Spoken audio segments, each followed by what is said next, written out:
Hello children, today we are going to discuss the prerequisites of circulation from 10th class biology. These prerequisites are gathered from 9th class unit 3 animal tissue. Children, all organisms would need to transport materials like nutrients, gases, liquids to all parts of the body. అంటే ప్రతి జీవి కూడా జీవి బ్రతకడానికి తన body లోపల న్యూట్రియంట్స్ని, గ్యాసెస్ని, లిక్విడ్స్ని రవాణా చేస్తూ ఉండాల్సి ఉంటుంది.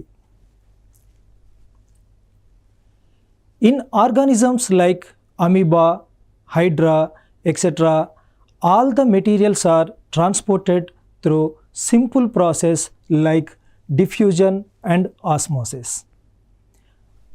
అమీబా మరియు హైడ్రా లాంటి జీవుల లోపల మెటీరియల్స్ అనేవి సింపుల్ ట్రాన్స్పోర్ట్ అయిన ద్రవాభిసరణ మరియు వ్యాపనం ద్వారా జరుగుతూ ఉంటాయి. Multicellular organism bodies made up of trillions of cells, hence the process of diffusion would take long period of time for moment of materials. Multicellular organisms అనేవి చాలా నంబర్ ఆఫ్ సెల్స్తో తయారు చేయబడి ఉంటాయి. కాబట్టి ఇందులో ఈ వ్యాపనం లేదా ద్రవాభిసరణ ప్రక్రియ జరగాలి అని అంటే చాలా టైం అనేది తీసుకుంటుంది. టు అవాయిడ్ డిలే అంటే మరి ఈ వ్యాపనము ప్లస్ ద్రవాభిసరణ వంటి ఇవి చాలా లేట్గా జరుగుతూ ఉంటాయి. కాబట్టి ఆ లేట్ని అవాయిడ్ చేయడం కోసం to avoid delay organisms develop a separate system to carry the materials much faster and more efficiently. This specialized system is called the circulatory system. Organisms లోపల మెటీరియల్స్ ట్రాన్స్పోర్ట్ అనేది లేట్ అవ్వకుండా ఉండడం కోసం మల్టీసెల్యులార్ ఆర్గానిజమ్స్ లోపల ఏర్పడిన ఆ మెకానిజమే circulatory system. The circulatory system in animals also known as the cardiovascular system. This cardiovascular system consist of heart, blood vessels and blood. These components work together to transport materials and substances like oxygen, nutrients, hormones and waste products throughout the body. So children, now let us deeply discuss about heart, blood and blood vessels. Okay children? Now first let us discuss about heart. Heart supplies blood to all parts of the body through the blood vessels. Heart located slightly to the left of the center of the chest cavity. Heart is about the size of a fist. అంటే మన పిడికిలి అంత సైజులో మన heart అనేది ఉంటుంది. The heart has 4 chambers. The upper 2 chambers are atria and lower 2 chambers are ventricles. The heart beats around 70 to 100 times per minute in a healthy person. ఒక ఆరోగ్యకరమైన మానవుని లోపల గుండె అనేది 70 నుంచి 100 సార్లు నిమిషానికి 70 నుంచి 100 సార్లు కొట్టుకుంటూ ఉంటుంది. Now let us discuss about blood vessels. Blood vessels are the tubes in our body that carry the blood to and from the heart and different parts of the body. రక్తనాళాలు అనేవి ఒక ట్యూబ్ లాంటి నిర్మాణాలు, నాళాల వంటి నిర్మాణాలు. ఇవి మన body లోపల బ్లడ్ని హార్ట్ నుంచి మిగతా భాగాలకు, మిగతా శరీర భాగాల నుంచి గుండెకి రక్తాన్ని తీసుకురావడానికి ఉపయోగపడుతూ ఉంటాయి. Types of blood vessels. There are 3 types of blood vessels in our body. First one is arteries and veins and blood capillaries. See this, arteries, veins and blood capillaries. రక్తనాళాలు అనేవి 3 రకాలుగా ఉంటాయి. ధమనులు, సిరలు మరియు రక్తకేశ నాళికలు. Now let us discuss about arteries. ధమనులు. Arteries carries oxygen rich blood away from the heart to the body. Arteries అనేవి oxygen rich blood అంటే oxygenated బ్లడ్ని heart నుంచి మిగతా శరీర భాగాలకు తీసుకొని వెళ్తుంది. Next veins. Veins carry oxygen poor blood back to the heart. అంటే సిరలు అనేవి చెడు రక్తాన్ని మిగతా శరీర భాగాల నుంచి గుండెకు తీసుకొస్తాయి. ఈ విధంగా సిరలు పనిచేస్తూ ఉంటాయి. Next blood capillaries. These blood capillaries are the tiny vessels where the exchange of oxygen, nutrients and waste materials happens between blood and body cells.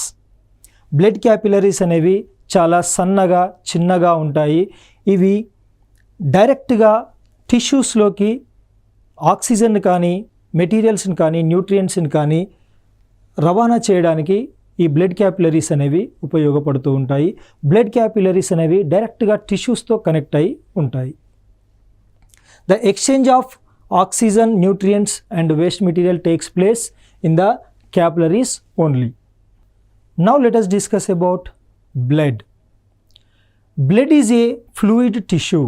It is one type of connective tissue. Blood transports oxygen and variety of materials to each and every part of the body. మన శరీరం లోపల మనకు కావలసిన న్యూట్రియంట్స్ని, వాటర్ని మరియు oxygen అన్నింటినీ కూడా ఈ బ్లడ్ అన్ని శరీర భాగాలకు తీసుకువెళ్ళడానికి ఉపయోగపడుతూ ఉంటుంది. A chief component of blood is water. Water లోపల ఎక్కువగా నీరే ఉంటుంది. Besides water it is also has several nutrients such as glucose, amino acids, proteins, vitamins and hormones etcetera. Blood లోపల వాటర్తో పాటుగా చాలా రకాల పోషకాలు, glucose, amino acids, proteins, vitamins, hormones ఇలా చాలా రకాల మెటీరియల్స్ అనేవి రక్తం లోపల ఉంటాయి. Normal adult human beings have about 5 liters of blood. ఒక సాధారణ మానవుని లోపల సుమారుగా 5 లీటర్ల రక్తం అనేది ఉంటుంది. The blood is always not red in all animals. అన్ని యానిమల్స్ లోపల కూడా బ్లడ్ అనేది రెడ్ కలర్లోనే ఉండదు. The cockroach has white blood and whereas the snail has blue coloured blood. Okay, మామూలుగా రక్తం అనేది చాలా రకాల జీవులలో ఎరుపు రంగులో ఉంటుంది, కానీ బొద్దింకలో తెలుపు రంగులో ఉంటుంది మరియు నత్తలో చూస్తే నీలి రంగులో రక్తం అనేది ఉంటుంది. Blood contains 3 types of blood cells. రక్తం లోపల 3 రకాల రక్త కణాలు అనేవి కనిపిస్తూ ఉంటాయి. They are red blood cells RBC and white blood cells WBC and blood platelets. రక్తం లోపల 3 రకాల రక్త కణాలు ఉంటాయి. ఎర్ర రక్త కణాలు, తెల్ల రక్త కణాలు మరియు రక్త ఫలకికలు అని 3 రకాల రక్త కణాలు రక్తం లోపల కనిపిస్తూ ఉంటాయి. Red blood cells. These red blood cells carry oxygen to all the cells of our body. Red blood cells అనేవి ఆక్సిజన్ని మన శరీర భాగాలన్నింటికీ పంపించడానికి ఈ రెడ్ బ్లడ్ సెల్స్ అనేవి ఉపయోగపడుతూ ఉంటాయి. Next white blood cells. These white blood cells fight against the disease causing germs. మనకు వ్యాధులను కలుగజేసే వైరస్, బ్యాక్టీరియా లాంటివి వాటి మీద ఫైట్ చేయడానికి, వాటిని చంపివేయడానికి ఈ వైట్ బ్లడ్ సెల్స్, తెల్ల రక్త కణాలు అనేవి ఉపయోగపడుతూ ఉంటాయి. Next blood platelets. Blood platelets helps in coagulation of blood. రక్త ఫలకికలు అనేవి రక్తం గడ్డకట్టడంలో తోడ్పడుతూ ఉంటాయి. So children, this is about circulation in animals. జంతువుల లోపల సర్క్యులేషన్ అనేది ఎలా జరుగుతుందనేది మనము చూసాము.